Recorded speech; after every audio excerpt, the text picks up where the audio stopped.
Well, no. Oh, no. I'll show you. All right. So then so you got the, because remember there's 3 layers. So you make a little cut.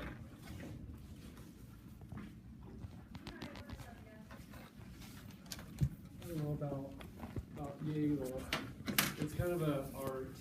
After you do a couple of these, you'll figure out what length is right. And you basically just slide it over their thumb. See, me too. They've got a little slit in the side and put my thumb in the hole. Yeah, me too. Yeah. We're doing it well, and I will, but covering up the thumb first. And then once the padding and casket's on, we just double it over to make a soft side. Does that make sense? I can't see past this. Sorry. Move that. Okay, so we got the thumb covered. Now we'll do the same. Now, where did you put the little notch? Towards the wrist? Yeah, so just so it kind of fits. Okay, I got it. Just so it kind of fits snugly. Does everybody see that? Yes. Yeah. Do you guys see that? You guys see it over there? So this will just be a short arm cast. So you'll measure, basically you don't cover up the fingers, but go ahead and rest on the feet. You, if you can't see, go ahead, you can stand up. So just measure from the end of the fingers to their elbow, and also double this. Whoops. Oh. Whoa, look at that. It's okay. And you just double it over. And then cut that length. It doesn't have to be exact. Just close enough. And you don't cover the fingers unless there's, I've seen some casts where some fingers have been cut or been casted rather, because I don't know if they were broken or what, but sometimes like I've seen a couple of fingers casted on the bottom. Yeah, could have been, but rarely. I mean, especially in an arm, we'll just pretend she has a radius or ulna break. So this is the bottom part, or the sheath, the cover, and here's where I'm going to make cuts. You make a cut for the thumb, and again, don't cut their thumb. So just hold it up far enough, make a little slit for their thumb.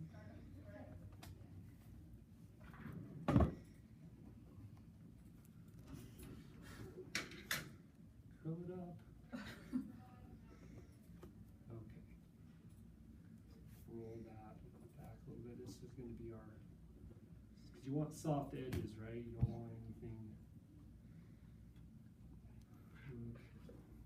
good enough. Okay, so now padding. Looks great, right? So there should be no wrinkles in it, right? Yeah, try to get the wrinkles out the best you can. But your main objective here is just to cover the skin. We want to pull this out. Yeah, we're gonna fold that over. So there's basically your sheath, or your bottom layer. And then the padding can be used as padding, and what we want to do is make sure we cover all the bony prominences. Like I have really bony arms right here, where my ulna comes into my wrist is really bony. So any bones that are sticking out, you want to pad separately. Is that like just so that like when the cast is on, it doesn't rub against stuff? Yes, and then as you guys do more of this wrapping stuff and bandaging, you'll learn how tight things need to be. This just needs to be snug, not super tight, but you don't want it loose either.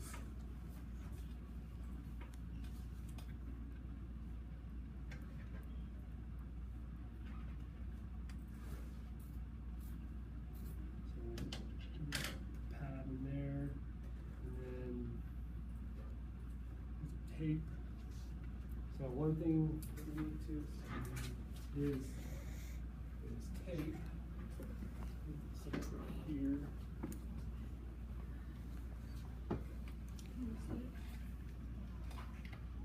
Not Scotch tape, but medical tape. It would work.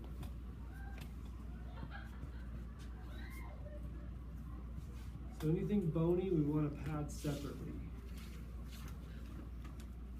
And if they don't, I'm just doing that as an example. She actually doesn't have really bony arms, so if you don't need to do it, don't do it. So we start at the distal end and work proximally. Does everybody understand what that means? Okay. So you go through, they call it a web, like your palm area, go through that twice.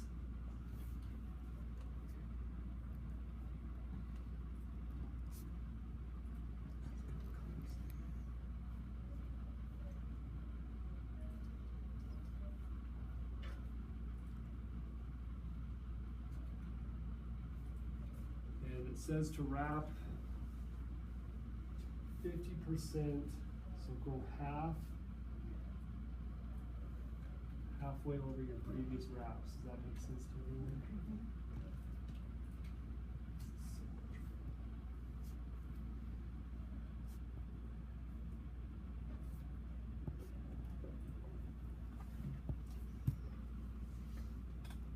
Of course, getting all twisted, and you don't want any twists or to minimize the wrinkles.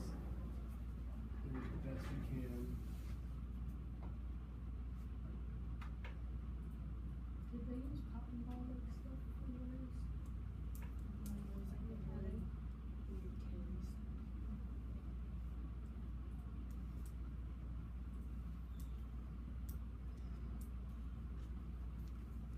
A lot of different places use different stuff. I think there's even another kind of shell that they do now is it's not, I don't think it's fiberglass, it's something else. It's fancy. Yeah.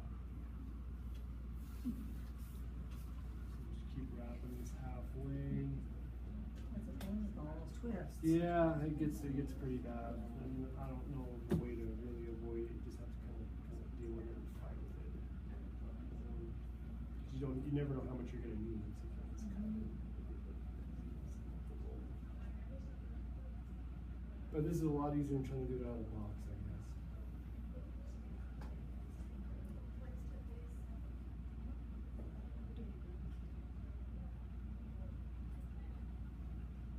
Almost done here. She looks like she's gonna pass out. Wait. Maybe you need to take her vitals. Going to sleep or what? I'm just teasing. Okay. So now we're all padded up.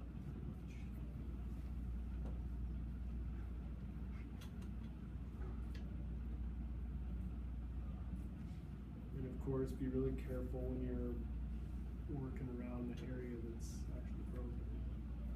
So cut this, tape it.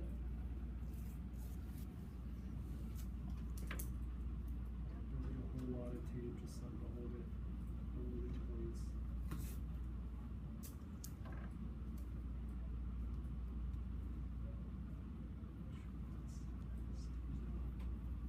Okay, so now it's the second layer, that's the padding. Everybody got that? Okay. Now, for the fun part. Sounds like This needs to soak for quite a while.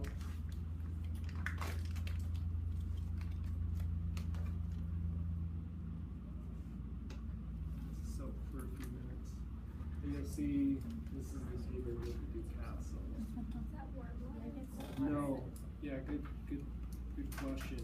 The water is cold. It needs to be as cold as possible. This water actually isn't all that cold, so we'll see how it turns out. but the water needs to be really cold. It's like ran cold. Yeah, it needs like icy cold. I mean, just for FYI, we don't have that cold water here, unfortunately. Yeah, I mean, ice is not a terrible idea. You get ice water.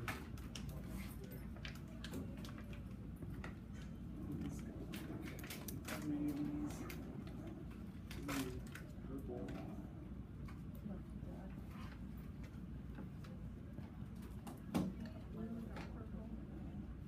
Oh, is that blue or two shades of blue?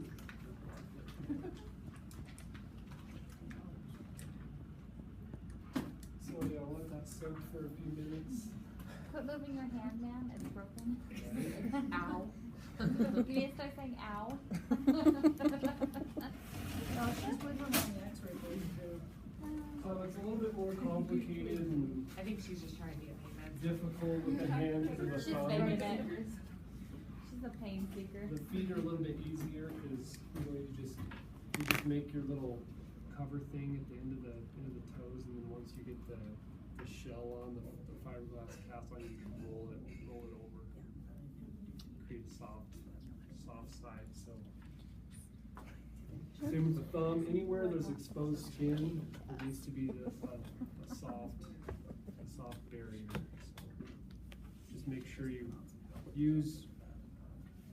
Better to go too long than too short.